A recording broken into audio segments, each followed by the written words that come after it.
میری شادی میری اماں نے اپنی مرضی سے کی تھی۔ ان کا کہنا تھا کہ میں اس لڑکی کے ساتھ بہت خوش رہوں گا۔ دراصل میں نے بچپن سے غربت کی زندگی گزاری تھی۔ باپ بیچارہ صبح سے لے کر شام تک کولوں کے بیل کی طرح لگاتار کام کرتا تھا، مزدوری کرتا تھا، اور اس پر جو انہیں روزانہ گزارے لائق اجرت ملتی تھی وہ ہم 5 بہن بھائی کی روکھی سوکھی کھانے میں چلی جاتی تھی۔ اماں بھی اپنے تئیں کوشش کرتی تھی کہ کوئی ہنر آزما کر تھوڑا بہت مشکل وقت کے لیے جوڑ لے۔ یہ ہم نے ترس ترس کر روکھا سوکھا کھا کر بچپن گزارا اور بڑے ہوئے۔ مجھے غربت کی زندگی بہت بری لگتی تھی، جس میں ترس ترس کا جینا ہوتا تھا۔ کسی کو اچھا پہنتے اور کھاتا دیکھ کر دل ترس ترس جاتا تھا۔ میں نے سوچ لیا تھا کہ میں کسی امیر لڑکی سے شادی کروں گا۔ میری شکل و صورت تو اچھی تھی، بس جیب خالی تھی اور افعال نکموں جیسے تھے۔ لہٰذا میں نے اماں سے کہنا شروع کر دیا تھا کہ میری شادی کسی امیر لڑکی سے کروائیں۔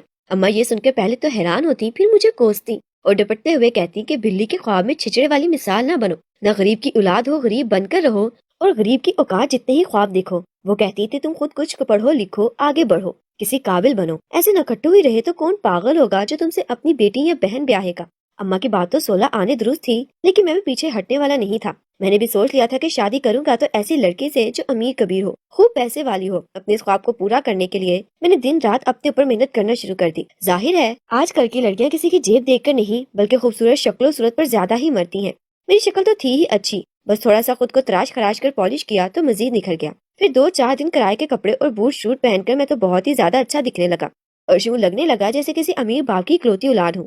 اور یوں ہی جا کر یونیورسٹی کے باہر کھڑا ہو جاتا تھا۔ بہت عرصے تک یہ کام کرنے سے کوئی کام تو نہیں بنا، لیکن الٹا کرائے والے آدمی کا قرض بڑھ گیا۔ اماں کو کہا کہ کرایہ اتار دے تو اس نے صاف منع کر دیا۔ ابا سے کچھ کہہ نہیں سکتا تھا، لہٰذا خود ہی چھوٹا موٹا کام کرنا شروع کیا، کیونکہ لڑکی ملتی نہ ملتی، لیکن اگر کرائے والے کا قرضہ نہ اتارتا تو میرا حشر نشر ہو جاتا۔ امیر لڑکی کے چکر میں خود بھی سڑک پر آ جاتا، فیشن تو دور کی بات ہے، تن کے کپڑے بھی جسم پر نہ رہتے۔ اس سے میں اب چھوٹا موٹا ہی صحیح لیکن کام کرنے لگا تھا۔ روز کی کچھ نہ کچھ کمائی ہو جاتی تھی، اور وہ کمائی میں خود پر ہی خرچ کرتا تھا کہ اچھے سے اچھا اور اپنی حالت سے بہت ہی زیادہ امیر کبیر نظر آؤں۔ کبھی تو کوئی امیر لڑکی ٹکرا ہی جائے گی۔ میری زندگی کا سب سے بڑا خواب یہی تھا اور سب سے بڑا مقصد بھی۔ میرے دن رات اسی غرض کے لیے محنت کرتے گزر رہے تھے۔ دوسری طرف میری اماں نے جب یہ دیکھا کہ میں کسی کام کاج سے لگ گیا ہوں، کچھ نہ کچھ کماتا ہوں، ٹھیک ہے کہ گھر میں نہیں دیتا لیکن کم سے کم اپنے چونچلے تو اپنی کمائی سے پورے کر رہا ہوں، تو اماں نے یہی سمجھا کہ مجھ پر شاید اماں کی نصیحتوں کا اثر ہو گیا ہے اور میں حقیقت کو سمجھ بھی گیا ہوں اور اسے قبول بھی کر لیا ہے۔ اس سے اماں نے میرے لیے اپنے برابر کے طبقے میں ہی شادی دیکھنے کی کوشش کی۔ مجھے اس بارے میں بالکل بھی علم نہیں تھا کہ اماں میری شادی کے لیے رشتے ڈھونڈ رہی ہیں۔ مجھے پتا تو اس دن چلا جس دن صبح ہی صبح میرے کام پر جانے سے پہلے اماں نے مجھ سے کہا کہ بیٹا آج کام پر مت جاؤ، لڑکی والے تمہیں اور ہمارا گھر دیکھنے آ رہے ہیں۔ اماں کی یہ بات سن کر مجھے شدید حیرت ہوئی۔ اگر لڑکی والے ہمارے گھر آ رہے تھے تو اس کا صاف اور واضح مطلب یہی تھا کہ اماں لڑکی دیکھ کر آ چکی ہیں۔ تم نے رشتہ کب دیکھا اماں؟ میں نے حیرت سے سوال کیا تھا۔ جواباً اماں کھلکھلا کر ہنس دی اور بولی میں تو 1 مہینے سے رشتے دیکھ رہی تھی، پھر 5-6 گھر دیکھ چکی ہوں، لیکن مجھے ان سب میں یہ لڑکی اور اس کے گھر والے بہت اچھے لگے، اس سے انہیں اپنے گھر بلا لیا۔ اماں نے تفصیل سے بتایا کیا امیر کبیر لوگ ہیں؟ میں نے پھر پوچھا۔ میرا خیال تھا کہ اماں کو میری بات یاد ہوگی اور اماں نے رشتے ڈھونڈتے وقت اس بات کو سامنے رکھا ہوگا، لیکن اماں نے جواباً مجھے ڈانٹ دیا اور خوب باتیں سنائی۔ اس سے پہلے کہ میں اماں کو کچھ جواب دیتا یا کچھ سمجھاتا، اسی وقت دروازے پر دستک ہوئی۔ یقیناً رشتے والے پہنچ گئے تھے۔ میں برا سا منہ بنا کر خاموش ہو گیا۔ جو لوگ دیکھنے آئے تھے وہ واپس جاتے وقت ہاں کر گئے تھے۔ انہیں میں اور ہمارا گھر دونوں پسند آ گئے تھے۔ اماں تو خوشی سے پھولے نہیں سما رہی تھی، لیکن مجھے کوئی خوشی نہیں تھی۔ مجھے رشتہ ہونے کی خوشی صرف تبھی ہوتی جب لڑکی امیر کبیر ہوتی اور اس سے شادی کے بعد میرے بھی عیش ہو جاتے۔ دراصل میں لالچ میں شاید اندھا ہو گیا تھا۔ مجھے پیسے، سکھ اور عیش و آرام کے سوا اور کچھ سوچ نہیں آتی تھی۔ انسانیت اور کردار میرے سامنے بالکل بے معنی ہو چکے تھے، لیکن میری اماں ابھی لالچ میں اندھی نہیں ہوئی تھی۔ انسانی قدروں اور انسانی کردار کو پیسے سے زیادہ اہمیت دیتی تھی، اور لڑکی اور اس کے گھر والے بہت نیک نام تھے۔ اس سے میرے احتجاج اور میرے انکار کو اماں نے کسی صورت نہ مانا اور میری منگنی کے ساتھ ہی میری شادی کی تاریخ طے کر دی۔ میں اس صورتحال سے بہت دل برداشتہ تھا اور کسی بھی صورت یہ رشتہ ختم کرنا چاہتا تھا، لیکن میرے لاکھ چاہنے کے باوجود ایسا ہوتا نظر نہیں آ رہا تھا۔ شادی کی تاریخ 1.5 مہینے بعد کی رکھی گئی تھی۔ میں نے اس 1.5 مہینے کے عرصے میں سر توڑ کوشش کی کہ جیسے بھی ممکن ہو اس غریب گھر سے طے ہوا رشتہ میرا ٹوٹ جائے اور میری شادی یہاں پر کسی صورت نہ ہو، لیکن ہونے کو میں نہیں ٹال سکتا تھا۔ میرے لاکھ نہ چاہنے کے باوجود بھی رشتہ نہیں ٹوٹا اور آخرکار شادی کا دن بھی آ گیا۔ میری ماں اس دن بہت زیادہ خوش تھی۔ آخر رشتہ میری ماں کی پسند سے ہوا تھا اور آج شادی تھی۔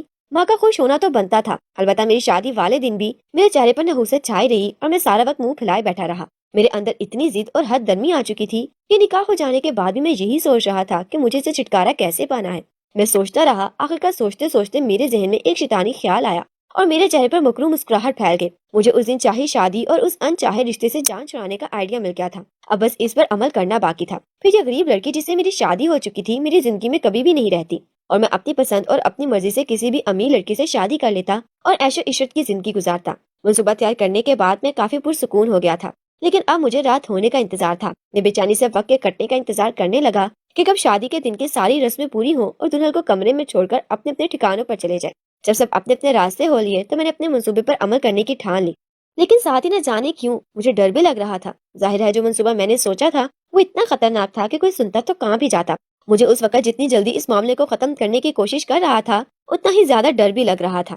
تمام کاموں وغیرہ سے فراغت پا کر جب کمرے میں آیا تو اپنی نئی نویلی دلہن کو بیڈ پر بیٹھا اپنا منتظر پایا۔ اسے دیکھ کر یکدم میرے دل کی دھڑکنیں بے ترتیب ہوئیں اور میں نے اپنا منصوبہ نہ چاہ کر بھی رد کر دیا۔ ظاہر ہے کون ظالم شوہر اپنے سامنے اتنی پیاری لڑکی پا کر اس موقع کو گنوانا چاہے گا، وہ بھی تب جب وہ لڑکی اس کی منکوہا ہو اور وہ اس پر پورا حق رکھتا ہو۔ میں نے لمحوں کے 20 حصے میں اپنے تمام تر منصوبے پر پانی پھیر کر اور ساتھ ہی کچھ عرصہ کے لیے لعنت بھیج کر اپنی بیوی کی جانب قدم بڑھا دیے۔ شادی تو اب ہو ہی گئی تھی، اب لڑکی امیر تھی یا غریب تھی اس کا کیا کر سکتا تھا میں؟ لیکن میری بیوی خوبصورت بہت تھی، اسے دیکھ کر دل مزید اس کی جانب مائل ہونے لگتا۔ خیر ہم دونوں میاں بیوی شادی کے کچھ دنوں تک بہت خوش رہے۔ میری بیوی بھی مجھ سے بہت زیادہ خوش تھی اور شادی کی خوشی میں بھول ہی گیا تھا کہ میں نے اپنی بیوی کے خلاف ایک منصوبہ بنایا تھا۔ تقریباً 1 ماہ گزر گیا، اسے میری بیوی اپنے میکے جانا چاہتی تھی۔ میں نے اسے خوشی خوشی اجازت دے دی۔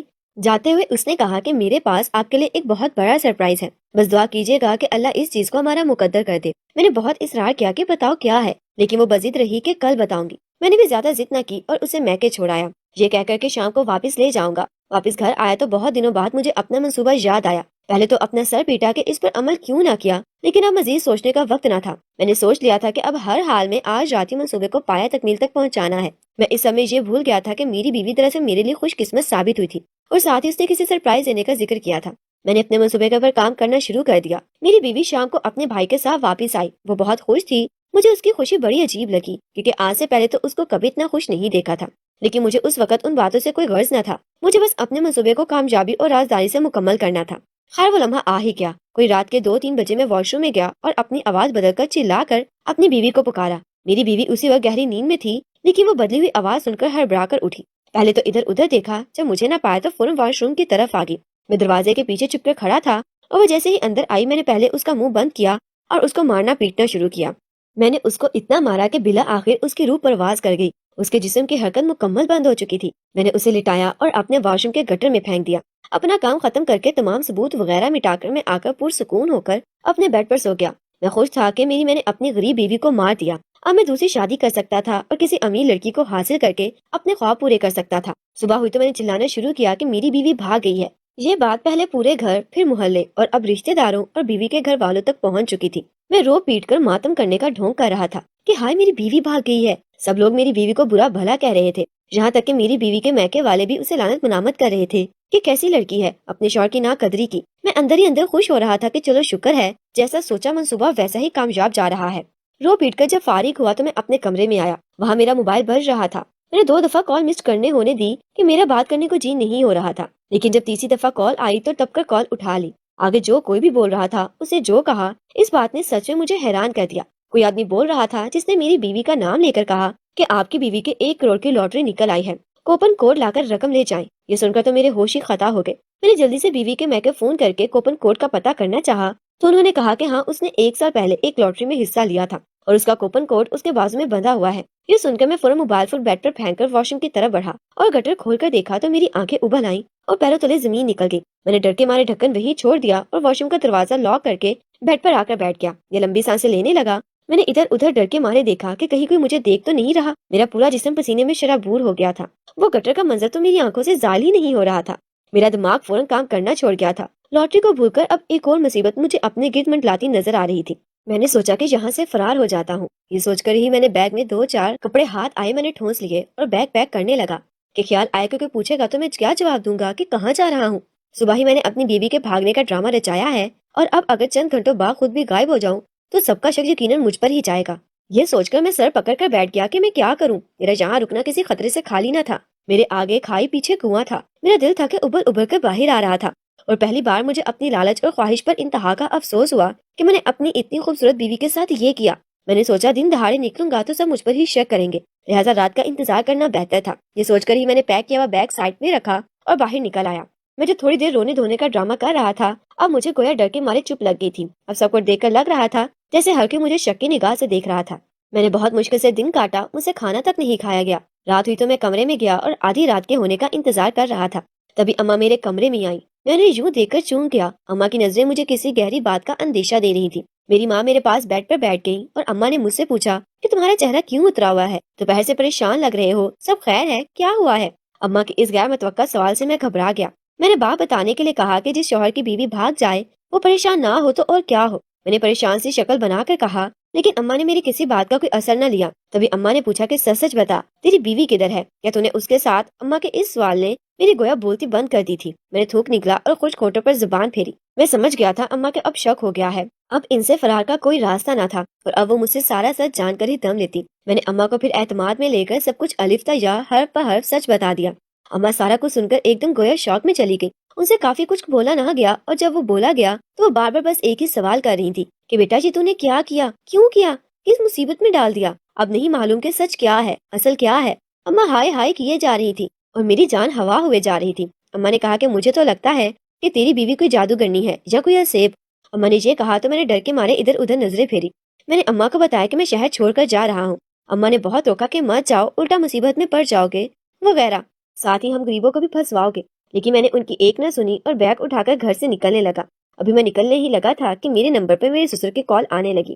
اس نے جو کہا اس بات نے حقیقتاً میرے قدموں تلے زمین سرکا دی تھی۔ میں نے فوراً وہاں سے بھاگنا چاہا، لیکن تبھی گھر کے باہر کچھ لوگوں کی آوازیں آئیں اور دروازہ کھٹکھٹانے لگے۔ میں نے گھر والوں سے کہا کہ دروازہ نہ کھولے، لیکن آنے والے دروازہ توڑ کر اندر آ چکے تھے اور ساتھ ہی پولیس سائرن کی آواز آ رہی تھی۔ میرے ہاتھ میں بیگ چھوٹ گیا اور میں وہیں یہ سب دیکھ کر صدمے سے زمین پر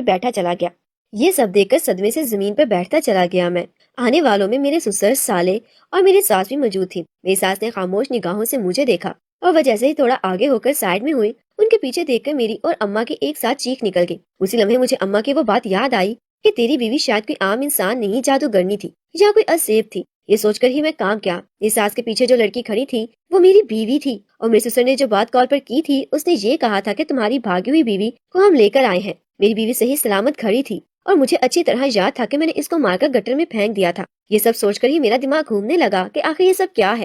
میرے سسر آگے آئے اور انہوں نے کہا کہ بیٹا میں تمہاری بھاگی ہوئی بیوی کو واپس کرنے آیا ہوں، یہ لو مجھے معاف کر دینا کہ میری تربیت ایسی نکلی، لیکن اب اگر ایسا کچھ بھی کرے تو اسے زمین میں گاڑ دینا۔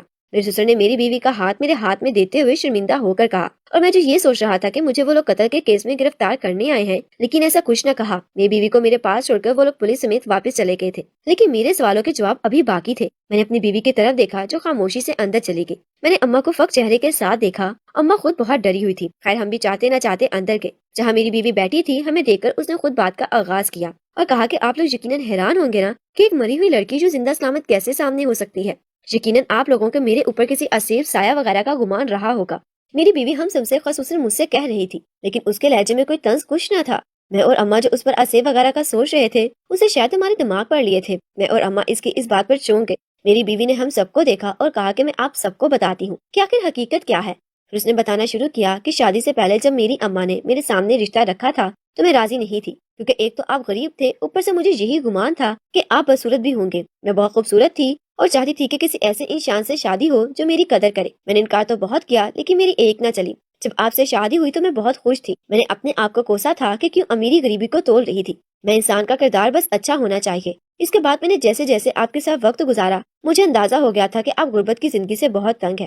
میرا بہت خیال کرتا تھا کہ آپ کے لیے کچھ کروں۔ ان دنوں میری ایک بہن نے ایک لاٹری کا بتایا۔ میں نے اپنی اسلامی کے پیسوں سے لاٹری ڈالی کہ انعام نکلے گا تو اپنے شوہر کو گفٹ کروں گی۔ میں نے اپنے میکے کو سمجھا دیا تھا کہ اگر کبھی آپ کے سامنے بات آئے تو آپ یہی کہیں گے کہ یہ لاٹری ایک سال پہلے ڈالی تھی، کیونکہ میں چاہتی تھی کہ آپ یہ نہ سمجھے کہ میں نے غربت دیکھ کر لاٹری ڈالی ہے۔ مجھے لگا تھا کہ شاید آپ کو برا لگے گا۔ خیر میں جب اس دن میکے جا رہی تھی تو بہن نے بتایا کہ تمہاری لاٹری نکل آئی ہے۔ میں بہت خوش تھی۔ میں میکے گئی تو سوچا خود ہی لاٹری کوپن کوڈ دے نکالوں گی، لیکن پھر خیال آیا کہ جب آپ کو کال آئے گی تو آپ زیادہ خوش ہوں گے، اس لیے میں نے بہن کو اپنا کا نمبر دے کر کہلوایا کہ آپ کو کال کر کے خوشخبری دے۔ میں نے اس دن آپ کو کہا تھا نا کہ آپ کو سرپرائز دوں گی۔ میرے پاس ایک تو لاٹری والی خوشخبری تھی اور دوسری یہ کہ میں ماں بننے والی تھی، لیکن اس سب سے پہلے ہی آپ نے مجھے قتل کرنا چاہا۔ میں جب آپ کو وحشی جانور کی طرح مارتے دیکھا تو سانس بند کرنے کا ڈرامہ کیا، کیونکہ مجھے اپنی جان بچانی تھی، اور جو آپ مجھے مردہ سمجھ کر پھینک کر چلے گئے۔ جب آپ چلے گئے تو میں اٹھی اور اپنے رستے زخموں کے ساتھ چپکے سے گھر سے نکلی اور اپنی بہن کو کال کی۔ وہ مجھے لینے آئی، اس کو میں نے سب بتایا اسے مرہم پٹی کروائی۔ میری بہن نے کہا یہ تو قتل کیس ہے، آپ کو گرفتار کروانا چاہیے، لیکن اس سے پہلے کہ وہ ایسا کرتی میں نے اسے بتایا کہ وہ میرے ہونے والے بچے کا باپ ہے، ایسا مت کرو، مجھے برداشت نہیں ہوگا۔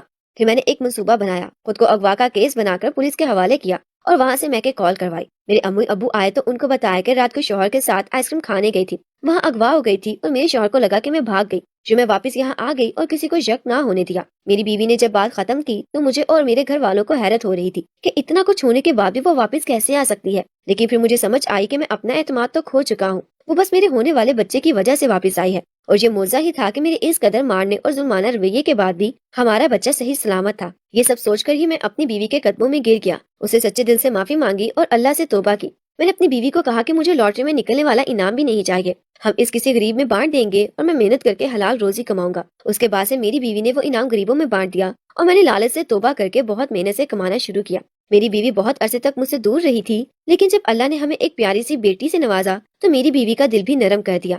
میں ویسے ہی اس کا بہت شکر گزار تھا، لیکن اس کے بعد اس کی محبت نے میری دنیا ہی